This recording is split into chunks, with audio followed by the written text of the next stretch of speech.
Wesh les mecs, alors aujourd'hui j'ai envie de vous parler d'un petit sujet qui me taraude l'esprit. J'ai remarqué, il y a une mode en ce moment, donc les LGBT non-binaires, t'es au courant, qui est un mouvement très de gauche.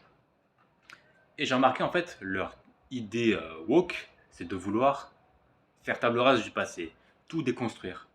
Déconstruire la masculinité toxique, déconstruire la femme, déconstruire les rapports hommes-femmes, déconstruire les genres, déconstruire même la religion des fois.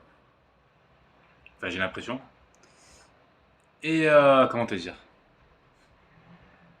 Moi, je suis plutôt conservateur et nationaliste, tu vois ce que je veux dire. Je pense qu'il faut témoigner un certain respect pour l'héritage, pour nos ancêtres, pour les gens qui ont vécu avant nous. Les gens qui ont donné leur vie, et qui sans eux, nous ne serons pas là, tu vois. Si moi, là, maintenant, je peux faire des vidéos sur YouTube et t'adresser un message, c'est parce qu'il y a des gens qui avaient le même sang que moi, il y a des centaines d'années, qui se sont reproduits, tu vois. Et il ne faut pas cracher sur le passé, vouloir tout brûler, changer. Je pense qu'au contraire, il faut s'inspirer du passé. Tu vois, il ne faut pas tout déconstruire, il faut reconstruire justement. Et en fait, je vais faire un parallèle. Tu vas comprendre. Bon, tu vois, c'est quoi les films Marvel? Bon, il y en a deux en particulier dont je vais te parler. Thor Ragnarok et Thor Love and Thunder. Tu vas me dire quel est le rapport. Dans Thor Ragnarok, le message du film, c'est la déconstruction. C'est-à-dire, Thor perd ses cheveux, il perd son marteau, il perd son œil, il perd sa cape, il perd tout le mec. Et, à l'inverse, dans Thor Love and Thunder, le thème, c'est plus la reconstruction, si tu veux. Donc il retrouve sa hache, son marteau, il se fabrique une hache, enfin bref. Il a de nouveau les cheveux longs. Et en fait, c'est marrant de voir comme il y a une antithèse entre les deux films. L'un raconte la déconstruction, l'autre raconte la reconstruction. Et je suis probablement le seul mec sur Terre qui préfère Thor 4 que Thor 3. Mais pourquoi? Parce que le thème me parle plus. J'ai regardé une vidéo sur Eric Zemmour aujourd'hui. Bon, je vais pas parler politique, mais il disait, lors d'un débat avec une fille non-binaire, il ne faut pas cracher sur l'origine, sur le passé. En gros, il disait ça. Il a totalement raison. Je ne comprends pas c'est quoi leur volonté en voulant tout déconstruire, tu vois.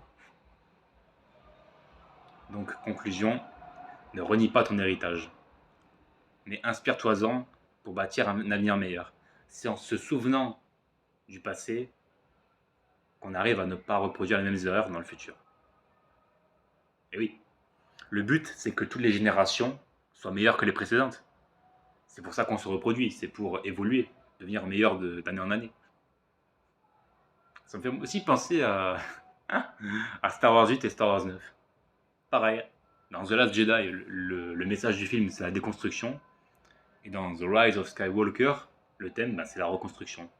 T'as vu, c'est marrant comme il y a thèse, antithèse, synthèse dans les œuvres en fait. L'un fait l'opposé de l'autre. Mais concrètement, bon, j'ai rien oublié. Non, c'est bon.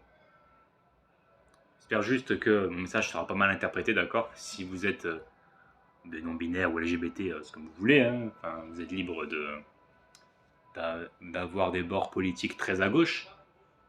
Mais sachez aussi témoigner un respect pour les normes.